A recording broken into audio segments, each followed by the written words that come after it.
અમદાવાદના સરદારનગરમાં આવેલા કુબેરનગર નજીકના આઝાદ ચોક પાસેની બ્યુટી પાર્લરની દુકાનમાં આગના ધુમાડા વચ્ચે બૂમો સંભળાતા સમગ્ર વિસ્તારમાં દોડધામ મચી. લોકો ત્યાં પહોંચતા જાણ થઈ હતી કે પતિએ જ પત્ની અને સાસુને જ્વલનશીલ પદાર્થ નાખીને સળગાવી દીધા.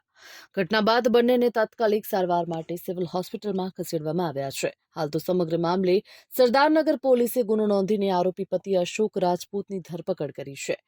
પત્ની અને સાસુને આગ ચાંપી પતિ ભાગી ગયો હતો. કુબેરનગરમાં રહેતી બ્યુટી પાર્લરનું કામકાજ કરતી પરિણીત મહિલાને તેના પતિ અશોક રાજપૂત સાથે છેલ્લા ઘણા મહિનાઓથી માથાકૂટ ચાલી રહી હતી. મંગળવારે એટલે કે 23 સપ્ટેમ્બરની રાત્રે અશોક પત્નીના બ્યુટી પાર્લરે આવ્યો અને ઝઘડો કરવા લાગ્યો. આ સમયે પાર્લરમાં હાજર તેના સાસુ વચ્ચે પડતા ત્રણેય વચ્ચે ઝઘડો વધુ ઉગ્ર બન્યો હતો. આ દરમિયાન અશોક જ્વલનશીલ પદાર્થ લઈને પત્ની અને સાસુ પર નાખીને આગ ચાંપીને ફરાર થઈ ગયો હતો.